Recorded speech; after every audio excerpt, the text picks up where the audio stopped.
নমস্কার বন্ধুরা, আমি শিল্পা তোমাদের সাথে আবার একটা ছোট্ট মিনি ব্লগ শেয়ার করছি। সবাই সঙ্গে থেকো। সবাই কেমন আছো? আশা করি সবাই খুব ভালো আছো। আজকে আমি যাচ্ছি বর্ধমানের 4টি শক্তিপীঠের মধ্যে অন্যতম সতীপীঠ কোশিগ্রামের মা জগদ্দা সতীপীঠ মন্দিরে। আজকে আমি মন্দিরটা ঘুরে দেখবো আর তোমাদেরকেও অবশ্যই ঘুরে দেখাবো। কাটোয়া থেকে মাত্র 24 কিলোমিটার দূরে মায়ের এই মন্দির, যেতে সময় লাগে 44 মিনিট মতো। এছাড়াও তোমরা ট্রেনে করে যেতে পারো।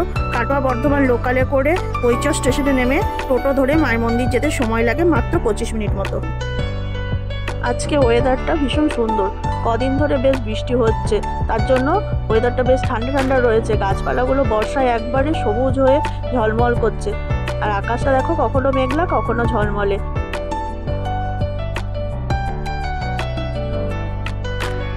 এইসব প্রাকৃতিক সৌন্দর্য দেখতে দেখতে আমরা পৌঁছে গেলাম দেখো মন্দিরের প্রবেশদ্বারে। এখান থেকে মন্দির 5-10 মিনিট মতো লাগে।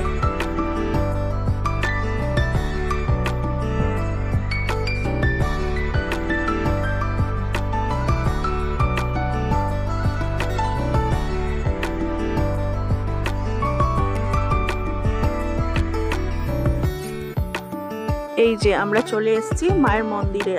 আজকে যেহেতু মন্দির চত্বর ফাঁকাই রয়েছে, সেজন্য গাড়িটাকে একটা সাইডে পার্কিং করে আমরা চলে যাব মায়ের মন্দিরের ভেতরে। মন্দিরের বাইরে অনেক ছোট ছোট দোকান রয়েছে, যেখানে তোমরা পুজো দেওয়ার সমস্ত জিনিসপত্র কিনে নিতে পারবে। মায়ের নিত্য পুজো শুরু হয় সকাল 10টার থেকে দুপুর 1টা পর্যন্ত। তারপর এখানে শুরু হয় ভোগ খাওয়ারও এখানে সুন্দর ব্যবস্থা রয়েছে। ভোগের জন্য কুপন অবশ্যই সকাল 10:30টার মধ্যে সংগ্রহ করতে হবে। এটা হচ্ছে মায়ের দ্বিতীয় মূর্তি, যেটা সারা বছর পুজো করা হয়। ছাড়া মায়ের আসল মূর্তি এই জলের মধ্যে ওই সাদা মন্দিরটির ভেতরে সারা বছর থাকে। বছরে দুটো সময় মায়ের এই আসল মূর্তি বার করে পুজো করা হয়। বলা হয়ে থাকে মায়ের ডান পায়ের বুড়ো আঙুল এই ক্ষীরগ্রামের ক্ষীর দিঘির দক্ষিণ ভাগে পড়েছিল, তার জন্য কিন্তু এই দিঘির জলকে ভীষণ পবিত্র বলে মানা হয়ে থাকে। দিঘিতে কিন্তু রয়েছে অনেক মাছ, আর মাছের সাইজগুলো বেশ বড় বড়। তারপর মন্দির চত্বর ঘুরতে ঘুরতে কানে সুন্দর মন্ত্র ভেসে আসতে লাগলো। জিজ্ঞাসাবাদ করে জানতে পারলাম এখানে নাকি মায়ের কোনো এক ভক্ত নবগ্রহ পুজো করাচ্ছে।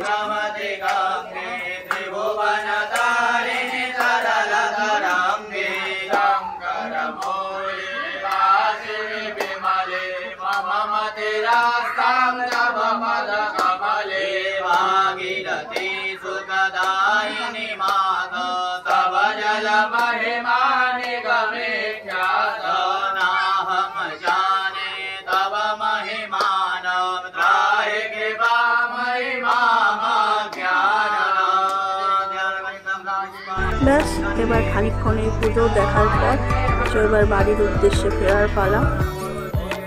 গোধূলি আকাশটা দেখো কত সুন্দর লাগছে। একদিকে সূর্য ডুবছে, তার জন্য আকাশের রং পুরো হলুদ, আর একদিকে মেঘলা ওয়েদার, আকাশে মেঘ রয়েছে কালো, আর একদিকে গরুগুলো লাইন দিয়ে পরপর পরপর নিজের নিজের গোয়ালে ফিরছে।